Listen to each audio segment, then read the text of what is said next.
Hello friends, my name is Dhananjay सस्ते. आज आपण नवीन एक व्हिडिओ घेऊन आलेलो आहे. प्रिन्सिपल ऑफ पॅरल ॲक्सेस किंवा थेरम ऑफ पॅरल ॲक्सेस. आता हा जो थेरम आहे, ह्या थेरमपासून आपण वेगवेगळ्या बॉडीचे मुवमेंट ऑफ इनर्शिया काय करणार आहे, फाइंड आउट करणार. ते कसं बघा. समजा एखादा रॉड आहे,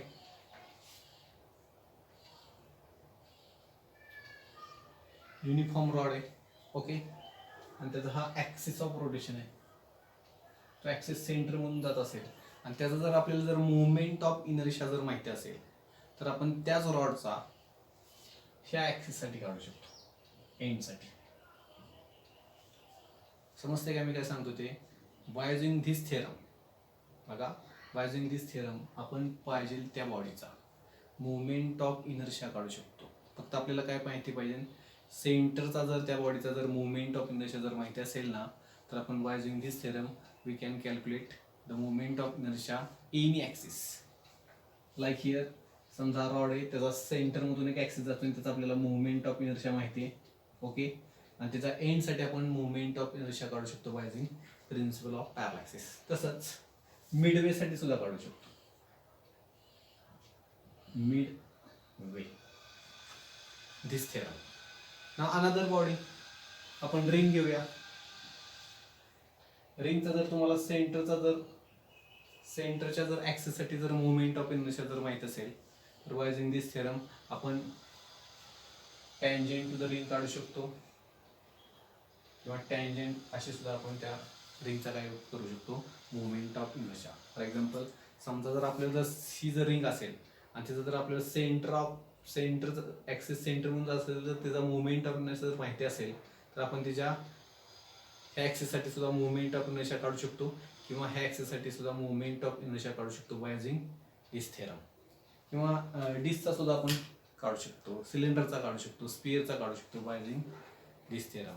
अतिशय महत्त्वाचा थेरम आहे. ठीक आहे, स्टार्ट करायचा थेरमला. थेरम ऑफ पॅरल ॲक्सिस.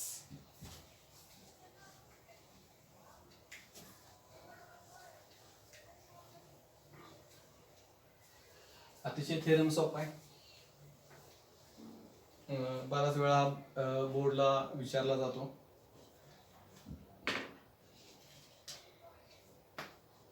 बघा, एक आपण रिजिड बॉडी घेऊया.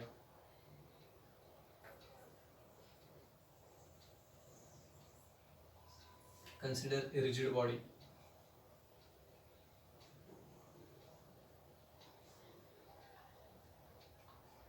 एक रिजिड बॉडी, असं आपण म्हणू की त्या बॉडीचे पार्टिकलचं डिस्ट्रीब्युशन काय असणार, युनिफॉर्म असणार, एकसारखं, homogeneous. Okay, now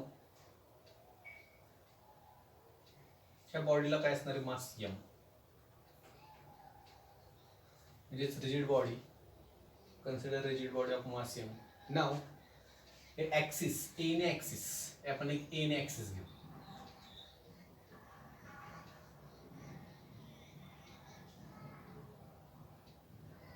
passing through the point O. Let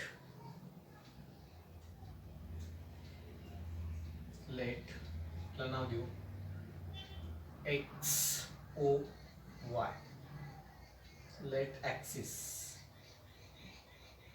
x o y passing through the point O. हा एक ॲक्सिस आहे, एक्स ओ वाय, आणि तो ॲक्सिस कुठून जातोय, पासिंग थ्रू द पॉईंट. ठीक आहे, इकडे लक्ष द्या. तीन ॲक्सिस. इमेजिन करा एक बॉडी, रिजिड बॉडी. ठीक आहे ना, आपण काय करू, एक ॲक्सिस घेऊ. कोणता ॲक्सिस, एक्स ओ वाय.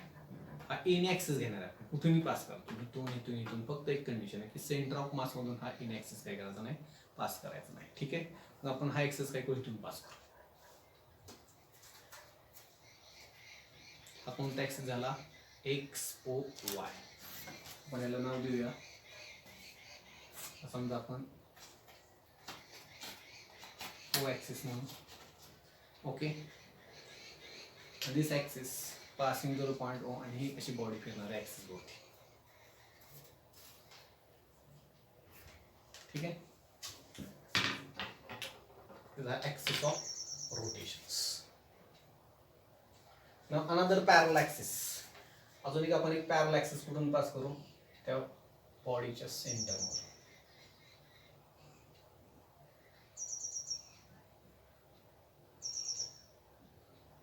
त्याला नाव देऊ ए सी बी. म्हणजे another pair axis A C B passing through the point C. आणि हा जो ऍक्सिस आहे तो काय पॅरलल आहे. ठीक आहे. Now the distance between two पॅरल ऍक्सिस. हे जे डिस्टन्स आहे दोन पॅरल ऍक्सिस आपण त्याला काय म्हणू H. Let H be the distance between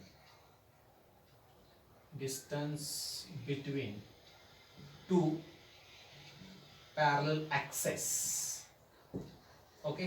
दोन पॅरल ऍक्सिस मधले काय असणार आहे डिस्टन्स असणार आहे. म्हणजे बघा दुसरा एक ऍक्सिस आहे आणि हा जो ऍक्सिस आहे तो कुठून पास होतोय सेंटर ऑफ मास. त्या बॉडीच्या कुठून पास होतोय सेंटर ऑफ मास मध्ये. ओके. आणि हे बघा दोन ऍक्सिस कसे दिसतात एकमेकाला पॅरलल. म्हणून या थेरमचंच नाव आहे थेरम ऑफ पॅरलल ऍक्सिस. दोन ऍक्सिस कसे पॅरलल. ओके. हा कुठून जातोय सेंटर.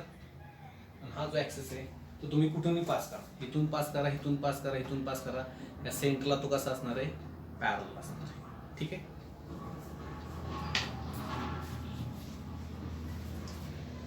मग आता आपल्याला काय करायचं थेरम ऑफ पॅरलल ऍक्सिस मध्ये, तर आपल्याला हे प्रूव्ह करायचे.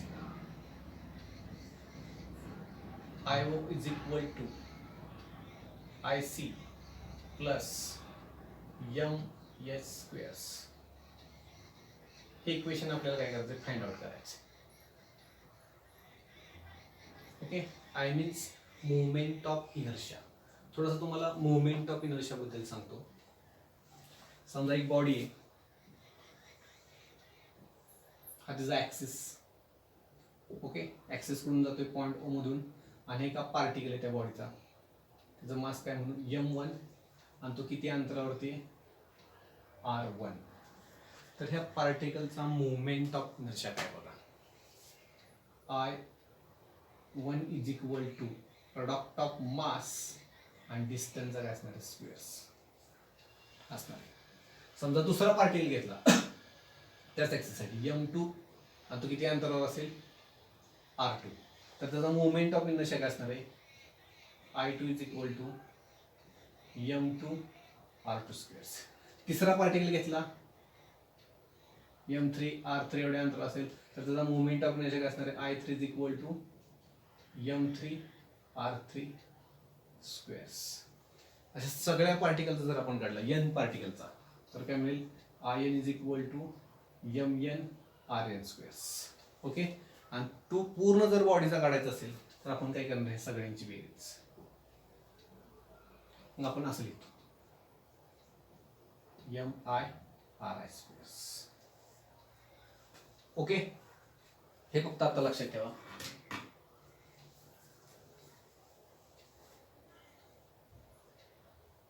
समजा हा जर पार्टिकल असेल त्याचं मास काय असेल M1 किती अंतरावर R1 तर तिथला मोमेंट ऑफ इनर्शिया काय असणार आहे प्रोडक्ट ऑफ मास आणि डिस्टन्स आपण काय करणार आहे स्क्वेअर्स.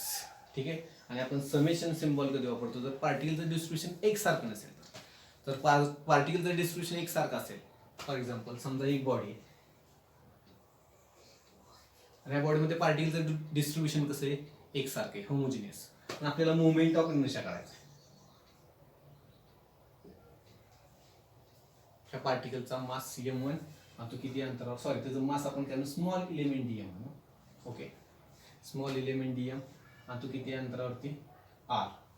तर तिथला जो मोमेंट ऑफ इनर्शिया असणार आहे तो काय असणार आहे बघा R स्क्वेअर इंटू DM. आणि पूर्ण जर बॉडीचं जर काढायचं असेल तर प्रत्येक आता होमोजिनियस बॉडी तर प्रत्येकाचं मास काय असणार आहे सेम असणार आहे. तसं इथं नव्हतं. तसं इथं प्रत्येकाचं मास काय होतं डिफरंट होतं. त्यामुळे आपण काय केलं समेशन केलं. आता होमोजिनियस बॉडी असल्यामुळे प्रत्येकाचं मास काय असणार आहे सेम असणार आहे त्यामुळे आपण काय करणार आहे, समेशन न करता इथं काय करणार आहे, इंटिग्रेशन्स. हा फॉर्म्युला खूप महत्त्वाचा आहे, आज आपल्याला लागणार आहे. कारण आपली जी रिजिड बॉडी आहे तिथं पार्टिकलचं डिस्ट्रीब्युशन आपण असं म्हणू की कसं असणार आहे, एकसारखं डिस्ट्रीब्यूट असणार आहे पार्टिकल. ओके, हा फॉर्म्युला बघा. जर पार्टिकलचं डिस्ट्रीब्युशन एकसारखं नसेल MI/RI² आणि होमोजिनियस असेल, डिस्ट्रीब्युशन जर एकसारखं असेल तर integration R² dm, product of mass distance square, product of mass distance square. इथे इंटिग्रेशन का वापरले आणि समेशन का वापरले समजलं. होमोजिनियस पार्टिकल डिस्ट्रीब्युशन एकसारखं असेल, दिस फॉर्म्युला एकसारखं नसेल तर तो फॉर्म्युला हा आपल्याला लागणार आहे. ठीक आहे, बघा आता हा आपला ॲक्सिस आहे XOY. ठीक आहे, मग आपल्याला मुवमेंट ऑफ इनर्शिया काढायचा ह्या ॲक्सिससाठी. मग त्यासाठी आपल्याला जर मुवमेंट ऑफ इनर्शिया जर काढायचं असेल तर फर्स्ट आपल्याला काय कन्सिडर करायला लागेल, स्मॉल इलिमेंट किंवा एखादा पार्टिकल काय करायला लागेल, कन्सिडर करायला लागेल. ओके, पार्टिकल तो ॲक्सिस पासून किती अंतरावरती तो आपल्याला माहिती पाहिजे. इथं बघा हा ॲक्सिस. ठीक आहे, मग आपण काय करू, एक स्मॉल इलिमेंट DM घेतला आहे, कुठलाही घ्या, बॉडीवरचा कुठलाही घ्या तुम्ही. आपण काय करू, इमॅजिन इथला एक small element DM at point D. एक स्मॉल एलिमेंट DM घेतलेला आहे ॲट पॉईंट D च्या इथला. नंतर आपण जॉईन काय करू, OD. नंतर काय जॉईन करू, ॲक्सिस पासून CD आणि असा परपेंडिक्युलर ड्रॉ करू DN म्हणून, आणि काय प्रोड्यूस होईल, ON. ओके, आता मी काही इथं लिहित नाही एक्सप्लेनेशन मध्ये, फक्त बघा. कन्सिडर ए स्मॉल इलिमेंट, एक आपण स्मॉल इलिमेंट घेणार आहे. ह्या बॉडीचं एक स्मॉल इलिमेंट घेऊया, small element DM at point D. हा जो स्मॉल इलिमेंट DM जो घ्यायचा आहे तो तुम्ही कुठं, इथला घ्या, इथला घ्या, इथला घ्या, कुठला घ्या, पण आपल्या अंडरस्टँडिंगसाठी आपण काय केलेलं आहे, इथला स्मॉल इलिमेंट DM घेतलेला आहे. ओके, नंतर आपण जॉईन काय केलेलं आहे, ॲक्सिस पासून OD. नंतर अजून जॉईन काय केलेलं आहे, CD, आणि असा एक परपेंडिक्युलर ड्रॉ केलेला आहे DN, आणि काय प्रोड्यूस झालेला आहे, ON. ओके, आता बघा ह्या ॲक्सिस कडे बघा, XOY, आणि तो स्मॉल इलिमेंट D. मी इथं काढतो,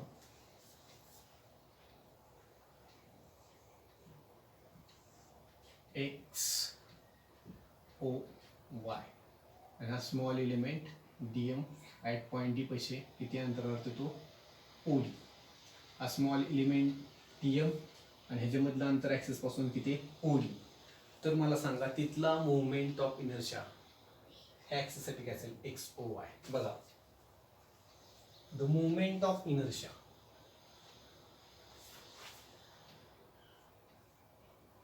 द मुवमेंट ऑफ इनर्शिया कशासाठी बघतोय, of a small element DM about an axis. कोणता ॲक्सिस आहे, about an axis XOY. XOY is, म्हणजे मुवमेंट ऑफ इनर्शिया आपण कशासाठी बघतोय, तो स्मॉल इलिमेंट DM साठी बघतोय. अबाउट एन ॲक्सिस, कोणता ॲक्सिस, XOY इज काय असणार आहे, आपण IO म्हणू, ॲक्च्युली O ॲक्सिस आहे, इज इक्वल टू काय असणार, त्या स्मॉल एलिमेंट DM साठी काढतोय. मग मुवमेंट ऑफ इनर्शिया काय असणार आहे, स्मॉल एलिमेंट ह्याच्यासाठी जर काढायचं असेल, फक्त ह्या एलिमेंट DM साठी काढायचं असेल, एलिमेंट DM साठी म्हणतोय मी, काय असणार आहे, I is equal to R² into DM. आणि पूर्ण हा कशासाठी असणार आहे, बॉडीसाठी, आणि कशासाठी काढलेला आहे, एलिमेंट DM साठी. ओके, मग मला सांगा ह्या स्मॉल एलिमेंट DM साठी काय असणार आहे,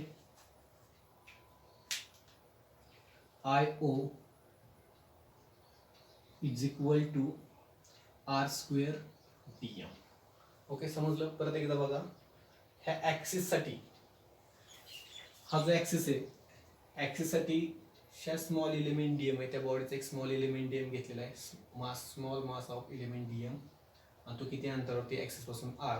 तर त्या स्मॉल एलिमेंट DM साठी मुवमेंट ऑफ एनर्जी काय असणार, प्रोडक्ट ऑफ मास आणि डिस्टन्स ऑफ स्पेस. ओके, तसं आपण हाच ॲक्सिस आहे आणि हा स्मॉल एलिमेंट DM आहे. ठीक आहे, मी इथं दाखवलेला आहे त्या बॉडीचा एक स्मॉल मास ऑफ इलिमेंट काय डीएम आहे आणि तो किती अंतरावरती ओडी, तर तिथला मुवमेंट ऑफ इनर्शिया काय असणार आहे बघा.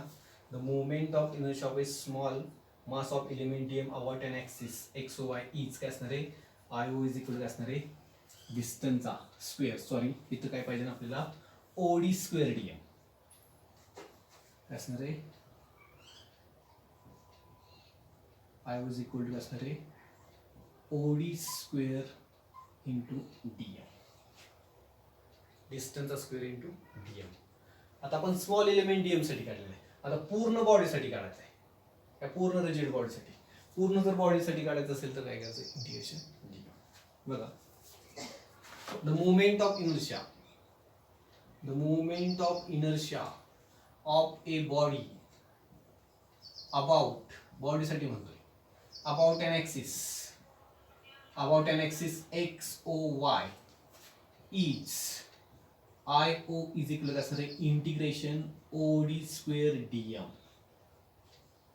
Equation number 1. ओके, आपण आता पहिल्यांदा कशासाठी काढला, स्मॉल एलिमेंट डीएम साठी ऍक्सिस साठी काढला, नंतर आपण पूर्ण त्या बॉडीसाठी काय केलेले पाहिजे, इंटिग्रेशन वापरले. ठीक आहे.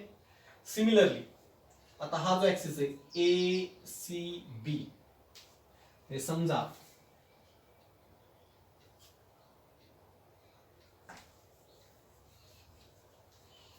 इमेजिन करा, सेपरेट दाखवतोय म्हणजे अजून समजेल तुम्हाला व्यवस्थित. ऍक्सिस सेंटर ऑफ मास मधून जातोय, ए सी बी हा स्मॉल एलिमेंट मास एलिमेंट डीएम आहे, कुठे डी पशी किती अंतरावरती सी डी. या स्मॉल एलिमेंट डीएम साठी ऍक्सिस साठी मुवमेंट ऑफ इनर्शिया काय असेल, बाय युजिंग दिस. बघा, the movement of inertia, the movement of inertia of a small element dm, small element में असेल element dm about an axis, about an axis कोणता आहे, ACB, ACB is, आणि तो काय असणार आहे, IC is equal to distance काय असणार square CD square into DM. Okay, आपण small element, small mass element DM साठी काढलेला आहे. आता पूर्ण बॉडी साठी काढायचं आहे आपल्याला. बघा, आणि हाच axis. Therefore, the movement of inertia of a body about an axis ACB is, आणि तो काय असणार आहे, IC is equal to integration CD square DM. हे समजले की थेरम समजला. बाकीचा पुढचा सगळा जॉमेट्रिकल पार्ट इझी, तो तुम्ही सहज करू शकता. ओके,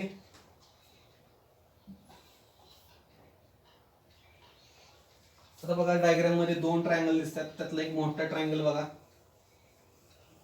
थोडीशी आता जॉमेट्री आहे, आपल्याला जॉमेट्री शिकलेला आहे तुम्ही, पायथागोरस थेरम वगैरे. बघा, हा ट्रायंगल बघा, O D N. From figure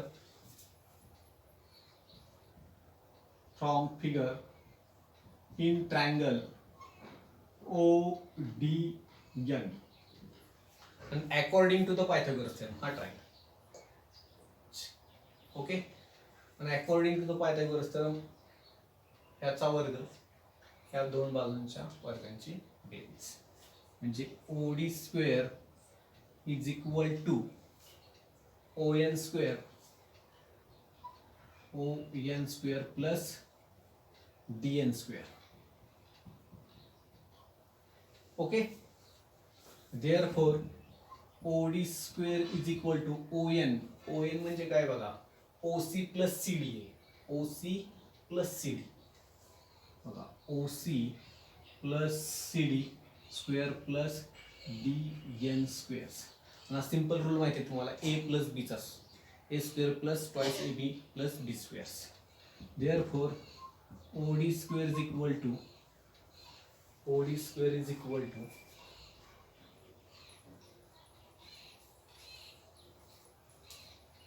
हा माहिती आहे तुम्हाला, A plus B square, A square plus B square plus किंवा twice A B plus B square. Sir म्हणणार तुम्ही काय पण नाही, ज्या विद्यार्थ्यांना माहित नाही त्यांच्यासाठी हा फॉर्म्युला आपण इथे यूज करणार आहे. ओके, बघा OC square plus twice OC C D plus काय असणार आहे C D square plus D N square. Okay, आता इथं फोकस करा जरा. C D square plus D N square हा ट्रायंगल बघा, triangle C D N. Triangle कोणता C D N. C D N आणि according to the Pythagoras theorem. इथं जर पायथागोरस जर थिअरमचा जर आपण यूज केला तर काय येईल C D square is equal to C N square काय येईल plus D N square. Sorry, C D square is equal to काय असणार आहे C N square plus D N square. Okay,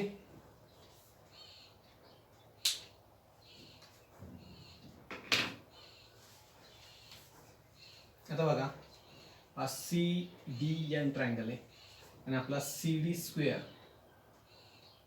plus D N square.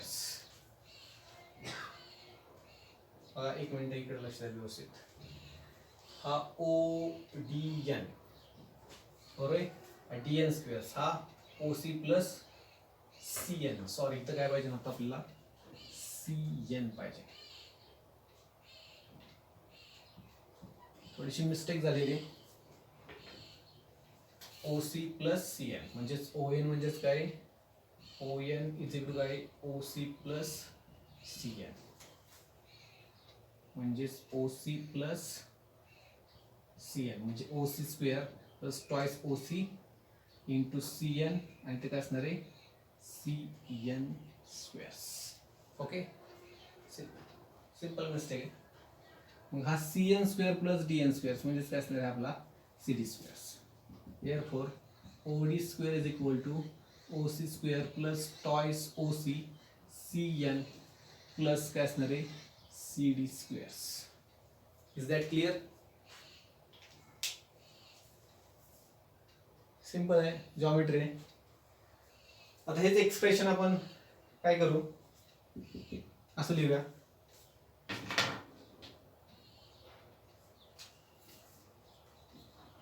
Therefore, OD square is equal to हा इकडे लिहूया CD squares plus हा OC square plus twice OC आणि आता असणार आहे CN. ओके, आणि हे जे इक्वेशन आहे इक्वेशन नंबर थर्ड इक्वेशनला काय करू multiple by integration DM. Integration D मी काय करू मल्टिप्लाय करू. देअरफॉर काय ना integration O D square D M is equal to सगळ्यालाच मी मल्टिप्लाय करतो C D square D M plus integration O C square D M plus twice O C C N D M. Okay, आता हा O C म्हणजे काय बघा ओ C. OC हे काय डिस्टन्स बिटवीन. ओसी म्हणजेच काय आपला एच. ओसी ठीक आहे. बघा integration O D square D M C D square D M plus S square D M plus twice H C N D M. आता हा जो इंटिग्रेशन आहे O D square D M कुठे बघा integration O D square into D M काय आपला I ओ. हा म्हणजेच काय ना इथं आय ओ. ह्याच्यासाठी काय असणार C D square D M I C. ठीक आहे. Therefore I O is equal to I C plus integration S square D M plus integration twice H C N into dm. Okay, now the h is the distance between two parallel axes. हे काय असणार आहे? Fix, हे काय change होत नाही. त्यामुळे आपण इंटिग्रेशनचे रूल्स तुम्हाला माहिती आहेत, ते आपण काय करू, बाहेर घेऊया. म्हणजे IO is equal to IC plus H square DM plus twice number है HCN DM. Okay, now the integration DM, total mass of the body. Okay, therefore IO is equal to IC plus S square into M plus twice HCN DM. आता ह्यातला जो factor आहे हा CNDM, हा factor 0 राहतो. तो कसा 0 राहतो, तर आपल्याला माहिती आहे, जर एखादी बॉडी बॅलन्स कधी असते, समजा तिचा जर जॉमेट्रिकल शेप जर असेल, सपोज म्हणजे सगळ्याच बॉडी नाहीत बरं का, जर एखाद्या बॉडीचा जर शेप कसा असेल, जॉमेट्रिकल जर असेल, तर ती काय असते, बॅलन्स. कुठं बॅलन्स असते, तर तिच्या सेंटर ऑफ मासला. बरोबर आहे, सेंटर ऑफ मासला राहते. आणि जर समजा जर आपण जर तिचं अल्जेब्रिक सम घेतलं, मोमेंट ऑफ मास म्हणतो मी, algebraic sum of moment of mass all particles, या सेंटर पासून जर algebraic sum of moment of, समजा हा एक फित आहे पार्टिकल्स, इथं असेल पार्टिकल्स, इथं असेल पार्टिकल, इथं असेल, इथे असेल पार्टिकल, त्यांचं जर algebraic sum of all particles जर आपण समेशन घेतलं, बरोबर आहे, कुठल्या ॲक्सिससाठी, सी ॲक्सिससाठी, तर ते काय येतं, 0 येतं. अशा 2-3 टाइप्स मेथड आहेत, पण ही एक लक्षात ठेवा, सेंटर ऑफ मास आहे, एक 11वीला तुमची कॅरेक्टरिस्टिक झालेली आहे. तर हा जो येणार आहे, by definition of centre of मास काय तो CNDM, हा काय तो 0 तो. तेव्हा तो फॅक्टर काय तो जातो, म्हणजे IO is equal to IC plus MS squares. हे आपलं फायनल आन्सर, हे आपल्याला प्रूव्ह करायचं. आता आपल्याला जर थेरम स्टेटमेंट बघायचं, त्याचं स्टेटमेंट काय अतिशय सिंपल आहे. बघा मी स्टेटमेंट लिहितो. I म्हणजे काय असणार, मुवमेंट ऑफ इनर्शिया. हा कोणत्या ॲक्सिससाठी, एनी ॲक्सिससाठी. हा कोणत्या ॲक्सिससाठी, एनी. तुम्ही इथून कुठूनही पास करू शकता, एनी ॲक्सिस. बघा, the movement of inertia of a body about any axis is equal to, किंवा is, नवीन बुक्स मध्ये इज म्हटलेले, इज इक्वल टू म्हटलं तर चालेल. इज पुढं काय आहे, sum. Is the sum of हा काय परत, sum of its movement of inertia about an axis. हा काय मुवमेंट, हा काय इट्स मुवमेंट सम, हा काय असणार आहे, movement of inertia about an axis parallel to the given axis. हा जो दिलेला ॲक्सिसला कसा आहे तो parallel. Okay, the movement of inertia, ह्यासाठी बघा, movement of inertia of a body about any axis is the असणार आहे sum of its movement of inertia about an parallel axis to the given axis. Passing, तो कुठून जाते, passing through the centre of mass. And इथं काय बघा, product आहे, and the product of mass of the particle, mass of the body म्हणा, mass of the body. And हे काय, एच म्हणजे काय, डिस्टन्स बिटवीन कशामधले, पॅरल ॲक्सिस. तर पुढे काय, square. And the square of distance between to parallel access. 2 access आहेत, त्यामुळे ॲक्सेस म्हणतात. हे त्याचं स्टेटमेंट आहे.